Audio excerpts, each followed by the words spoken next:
আসসালামু আলাইকুম রহমতুল্লাহি বারাকাতুহু। আমি ভেবেছিলাম কখনো নির্বাচনের পরে কখনো আর কথা না বলা, কিন্তু আসলে বাস্তবতা হলো অনেক কঠিন।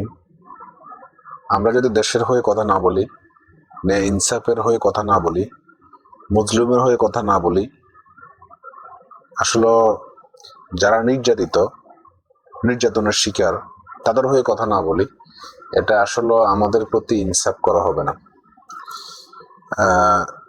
এর আগেও বলছি, আমি আসলে মুখটা দেখাতে চাচ্ছি না, কেননা আমি অনেক ক্রিটিক্যাল অনেক ধরনের কথাবার্তা বলি যেটা শাসক গোষ্ঠীদের আক্রোশের শিকার হবে। তো এই জন্য আমি মূলত ফেস দেখাচ্ছি না। প্রিয় ভাইরা, এবারে নির্বাচনে জনগণ হারেনি, বাংলাদেশ জামাত ইসলামী হারেনি, হেরেছে মানবতা, হেরেছে আমাদের আত্মসম্মান, জিতেছে ডিভিস্টেড, জিতেছে আমাদের ডিজিএফআই, এবং তারাই নতুন করে হেরেছে যারা এখন ক্ষমতায় আছে। আপনি দেখেন, বাংলাদেশে যে নির্বাচনটা হলো, হা ভোটের ক্যাম্পেইন কারা করলো আর না ভোটের ক্যাম্পেইন কারা করলো? হা ভোটের ক্যাম্পেইন জামাত ইসলামী করলো জোরসোরে, আর না ভোটের ক্যাম্পেইন করছে বিএনপি। তারা সম্পূর্ণ না ভোটের পক্ষে, তারা না এর পক্ষে ছিল, তারা নাতে ভোট দিয়েছে।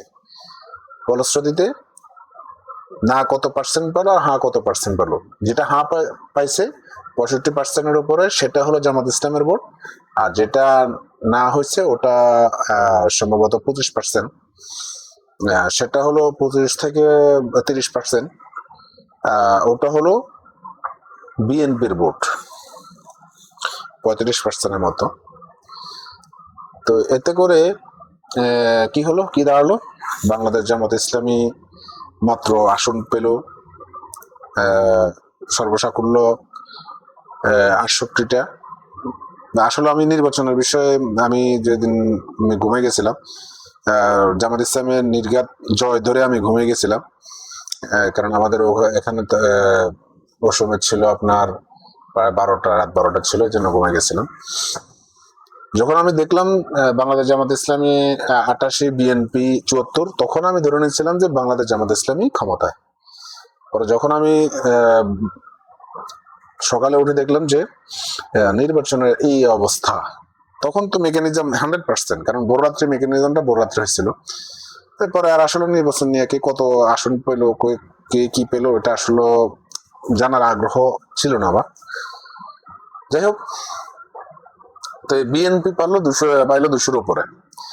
তো এটা সর্বোচ্চ বাংলাদেশের নগণ্যভাবে নির্বাচনে হস্তক্ষেপ করে, মেকানিজম করে, ইঞ্জিনিয়ারিং করে বিএনপি কে ক্ষমতা নিয়ে দেওয়া হলো। মূলত জনগণের ভোটে বিএনপি ক্ষমতায় আসেনি, জনগণ জামাতকে মন উজাড় করে ভোট দিয়েছে, কিন্তু বাংলাদেশ জামাত ইসলামী তা রক্ষা করতে পারে নাই। যেটা বাস্তবিক কথা বলতে হয়, বাংলাদেশ জামাত ইসলামী তা রক্ষা করতে কোনোভাবেই পারে নাই। আর দ্বিতীয়ত হলো, বাংলাদেশ জামাত ইসলামের উচিত ছিল, বিএনপি যেহেতু সবার অনুমতিক্রমে নির্বাচনটা হলো, যেহেতু জামাতকে মানতেই হবে, তো জুলাই সনদকে বাস্তবায়ন করার জন্য বাংলাদেশ জামাত ইসলামের ছিল প্রচুর ভাবে করা চেষ্টা করা, কিন্তু তা কোনোভাবে করা হলো না। যদি বাংলাদেশ জামাত ইসলাম বিরোধী দল হিসাবে যদি শপথ পাঠ না করাতো, তাহলে এই সংসদের, এই সরকারের কোনো ভ্যালু থাকতো না।